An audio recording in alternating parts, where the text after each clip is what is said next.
అందరికీ నమస్కారం. ముందుగా ఈ వీడియోకి ఒక లైక్ కొట్టి మన ఛానల్ని సబ్స్క్రైబ్ చేసుకోండి. ఈ నెల డిసెంబర్ 30వ తేదీన మంగళవారం నాడు వైకుంఠ ఏకాదశి పండుగ వచ్చింది. దీన్నే ముక్కోటి ఏకాదశి అని కూడా అంటారు. ఈ రోజున చేసే పూజలకు ఉపవాసాలకు 33 కోట్ల మంది దేవతల ఆశీర్వాదం కలుగుతుంది. ఈ వీడియో మీకు కంటపడిందంటే ఆ విష్ణుమూర్తి అనుగ్రహం మీకు ఉన్నట్టే.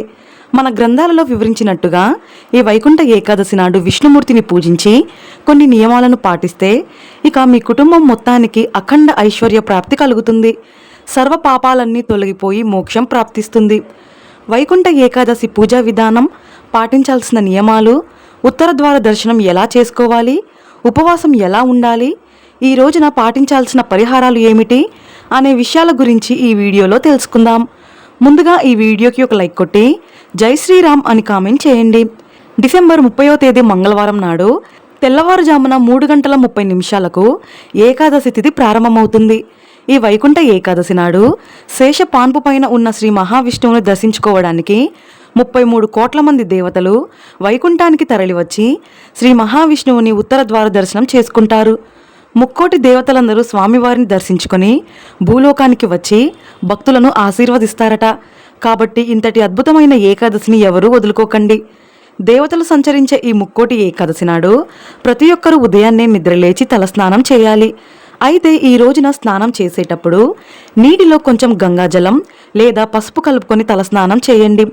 అదేవిధంగా నీటిలో 2 తులసి ఆకులు వేసుకొని స్నానం చేస్తే విపరీతమైన లక్ష్మీ కటాక్షం కలుగుతుంది. తూర్పు ముఖంగా లేదా ఉత్తర ముఖంగా నిలబడి స్నానం చేయాలి.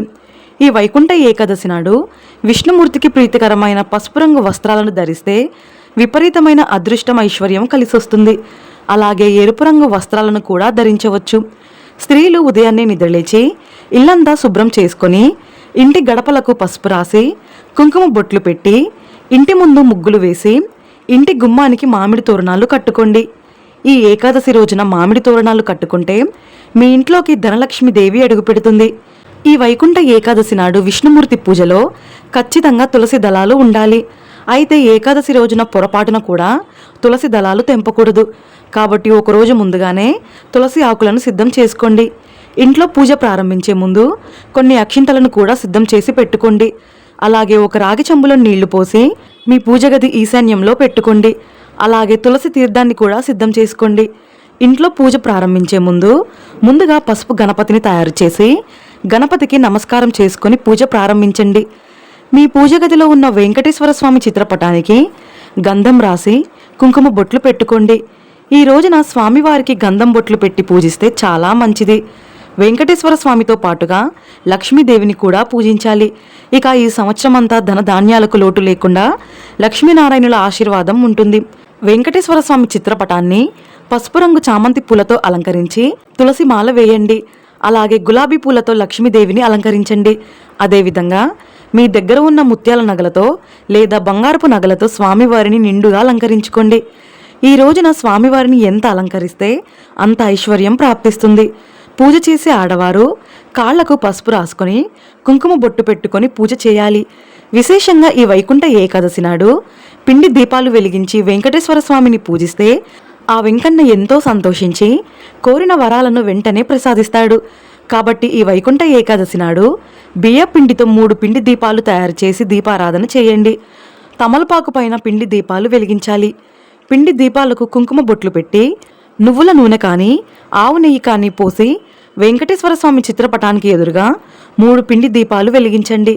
అయితే అగ్గిపుల్లతో పిండి దీపాలు వెలిగించకూడదు.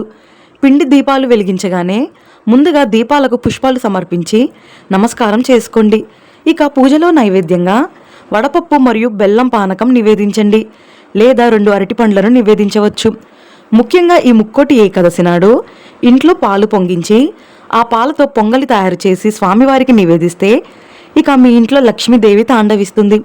ఈ విధంగా స్వామివారిని పూజిస్తూ 108 గోవింద నామాలు చదవండి. ఈ రోజున గోవింద నామాలు చదివితే చాలా మంచిది.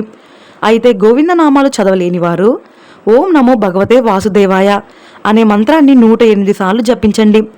మీ పూజ గదిలో విష్ణుమూర్తి విగ్రహం ఉంటే స్వామివారి విగ్రహాన్ని ఉత్తరముఖంగా ప్రతిష్ఠించి ఆవు పాలతో గంగాజలంతో అభిషేకం చేసి ఆ నీటిని తలపైన చల్లుకోండి.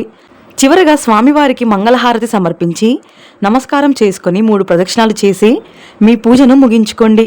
ఇంట్లో పూజ పూర్తయిన తర్వాత తలపై అక్షింతలు వేసుకొని తులసి తీర్థాన్ని స్వీకరించండి. ఈ వైకుంఠ ఏకాదశి నాడు తప్పనిసరిగా తులసి తీర్థాన్ని స్వీకరించాలి. ఈ విధంగా ఇంట్లో దీపారాధన చేసుకుని మీ దగ్గరలో ఉన్న విష్ణుమూర్తి దేవాలయానికి వెళ్ళి ఉత్తర ద్వార దర్శనం చేసుకోండి. సంవత్సరానికి ఒక్కసారి మాత్రమే ఉత్తర ద్వారాలు తెరుచుకుంటాయి. ఈ ముక్కోటి ఏకాదశి నాడు ఉత్తర ద్వార దర్శనం చేసుకుంటే జన్మ జన్మల పాపాలన్నీ తొలగిపోయి కోటి జన్మల పుణ్య ఫలితం లభిస్తుంది. ఇక ఈ రోజున తప్పనిసరిగా ఉపవాసం ఉండాలి. ఈ ఒక్కరోజు ఉపవాసం ఉంటే 3000 ఏకాదశుల పాటు ఉపవాసం ఉన్నంత పుణ్య ఫలితం లభిస్తుందట.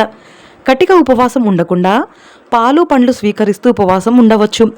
కాబట్టి ఇంతటి శక్తివంతమైన వైకుంఠ ఏకాదశి నాడు ప్రతి ఒక్కరూ ఉపవాసం ఉండండి. అయితే ఈ ముక్కోటి ఏకాదశి నాడు ఉత్తర ద్వార దర్శనం చేసుకునేటప్పుడు మీ మనసులో ఓం నమో నారాయణాయ అనే మంత్రాన్ని చదువుతూ గర్భగుడిలో ఉన్న స్వామివారిని స్వామి పాదాల నుండి శిరస్సు వరకు ప్రతి అలంకారాన్ని కళ్ళతో చూడాలి. దీన్ని అపాద మస్తక దర్శనం అని అంటారు.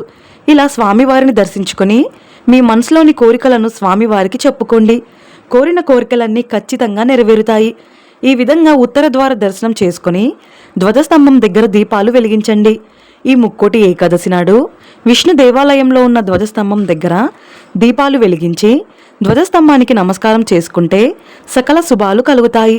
ఇక ఈ రోజున చేసే తులసి పూజలకు రెట్టింపు పుణ్య ఫలితం లభిస్తుంది. ముఖ్యంగా సాయంత్రం 6 దాటిన తర్వాత ప్రతి ఒక్కరూ తులసి కోటను పూజించాలి. ఈ వైకుంఠ ఏకాదశి నాడు సాయంత్రం సమయంలో ఇంటి ముందు శుభ్రం చేసి గుమ్మం బయట 2 దీపాలు వెలిగించండి. ఈ ఏకాదశి రోజున ఇంటి ముందు దీపాలు వెలిగిస్తే ముక్కోటి దేవతలు మీ ఇంట్లోకి అడుగు పెడతారు. అలాగే తులసి కోటను పసుపు కుంకుమలతో అలంకరించి తులసి ముందు బియ్యం పిండితో ముగ్గు వేసి ఆవు నెయ్యితో 2 దీపాలు వెలిగించండి. ఈ వైకుంఠ ఏకాదశి నాడు సాయంత్రం సమయంలో తులసి కోటను పూజిస్తే అంతులేని ఐశ్వర్యం లభించి ఇక ఈ సంవత్సరం అంతా భోగభాగ్యాలు కలుగుతాయని నమ్మకం. ముఖ్యంగా అప్పుల సమస్యలతో బాధపడేవారు తులసి కోటకు పచ్చిపాలు పోసి నమస్కారం చేసుకుంటే అప్పుల బాధలన్నీ వెంటనే తీరిపోతాయి. ఈ ముక్కోటి ఏకాదశి నాడు ఏది చేసినా చేయకపోయినా ప్రతి ఒక్కరూ మీ ఇంటి గుమ్మం బయట గంధంతో లేదా పసుపుతో స్వస్తిక్ గుర్తును వేసుకోండి. ఇలా చేయడం ద్వారా మీ ఇంట్లో ఉన్న దరిద్ర దేవత బయటకు వెళ్ళిపోయి మీ ఇంట్లోకి ముక్కోటి దేవతలు అడుగు పెడతారు. ఇక మీ ఇంటికి మంచి రోజులు ప్రారంభమవుతాయి. ఈ ఒక్క ఏకాదశి 3 కోట్ల ఏకాదశులతో సమానమట. గోమాతలో ముక్కోటి దేవతలు కొలువై ఉంటారు. కాబట్టి ఈ ముక్కోటి ఏకాదశి నాడు తప్పనిసరిగా గోమాతకు ఆహారం తినిపించి నమస్కారం చేసుకుంటే ముక్కోటి దేవతలు ఎంతో సంతోషిస్తారు. గోమాతకు పచ్చి గడ్డిని కానీ అరటి పండ్లను కానీ తినిపించి నమస్కారం చేసుకోండి. తరతరాల తరగని ఐశ్వర్యం కలుగుతుంది. రావి చెట్టులో త్రిమూర్తులు నివసిస్తారు. కాబట్టి ఈ ముక్కోటి ఏకాదశి నాడు రావి చెట్టుకు ప్రదక్షిణాలు చేసి రావి చెట్టును ముట్టుకుంటే చాలు. ఇక మీ జాతకంలో ఉన్న దోషాలన్నీ వెంటనే తొలగిపోయి విపరీతమైన అదృష్టం ధనలాభం కలిసొస్తాయి. ఇక ఈ రోజున చేసే దానాలకు రెట్టింపు పుణ్య ఫలితం లభిస్తుంది. ఈ విధంగా స్వామివారిని పూజించి అష్టైశ్వర్యాలను పొందండి. ఈ వీడియో మీకు నచ్చితే లైక్ చేసి సబ్స్క్రైబ్ చేసుకోండి. జై శ్రీరామ్.